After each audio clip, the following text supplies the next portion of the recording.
కొత్త డీజే కొనాలనుకుంటున్నారా? అయితే ఈ వీడియో తప్పకుండా చూడండి. హలో మామ, నమస్తే, welcome back to KSM Pro Sounds. కొత్త డీజే కొనాలనుకుంటే చాలా మంది చేసే మొదటి తప్పు ఏంటో తెలుసా? యూట్యూబ్ లో 2 వీడియోలు చూడడం, ఫ్రెండ్ చెప్పిన బ్రాండ్ కొనేయడం, లేదా షాప్ లో నచ్చిన సిస్టమ్ చూసి అడ్వాన్స్ చేయడం. కానీ డీజే అనేది చిన్న ఖర్చు కాదు, లక్షలు పెట్టే ఇన్వెస్ట్మెంట్. ఒక తప్పు నిర్ణయం తీసుకుంటే తర్వాత సంవత్సరాల పాటు బాధపడాల్సి రావచ్చు. అందుకే ఈ వీడియో చివరి వరకు చూడండి. డీజే కొనేటప్పుడు తప్పకుండా చెక్ చేయవలసిన ముఖ్యమైన విషయాలు ఒక్కొక్కటిగా చెబుతాను. నెంబర్ 1, మీ అవసరం ఏంటి? ముందు మీరే మీకు ఒక ప్రశ్న వేసుకోండి. మీరు ఎక్కువగా ఏ ఈవెంట్లు చేస్తారు?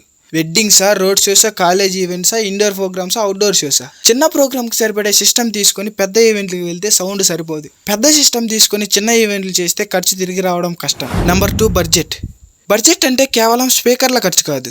Speakers, amplifiers, processors, mixers, cables, power distribution, flight case, transportation, ఇవన్నీ కలిపి ప్లాన్ చేయాలి. నెంబర్ 3, సర్వీస్ చాలా ముఖ్యం. ఒకసారి ఆలోచించండి, షోకి 2 రోజుల ముందు యాంప్ పాడైతే, స్పీకర్ డ్రైవర్ బోర్న్ అయితే, మీ దగ్గర సర్వీస్ సెంటర్ లేకపోతే ఎంత ఇబ్బంది అవుతుంది. అందుకే సర్వీస్ నెట్వర్క్ ఉన్న బ్రాండ్నే ఎంచుకోండి. Number 4, spare parts. Driver, diaphragm, woofers, connectors, ఇవి మార్కెట్లో సులభంగా దొరకాలి. స్పేర్ పార్ట్ దొరకని సిస్టమ్ అయితే చిన్న సమస్యకే నెలల తరబడి ఆగాల్సి వస్తుంది. Number 5, future expansion. ఈ రోజు 2 బేస్ ఉంటే రేపు 4 బేసులు చేయొచ్చు, తర్వాత 8 బేసులు చేయొచ్చు.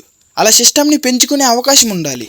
Number 6, DSP processor. స్పీకర్ ఎంత మంచిదైనా సరైన DSP లేకపోతే ఫుల్ పర్ఫార్మెన్స్ రాదు. Crossover, limiter, EQ, delay, వీటిని సరిగ్గా సెట్ చేస్తేనే అసలు అవుట్పుట్ వస్తుంది.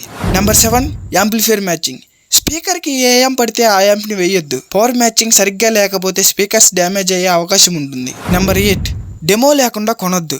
ఎంత మంచి బ్రాండ్ అయినా ముందు వినండి, చూడండి, కంపేర్ చేయండి, తర్వాతే ఫైనల్ డిసిషన్ తీసుకోండి. నెంబర్ 9, రివ్యూ మాత్రమే నమ్మొద్దు.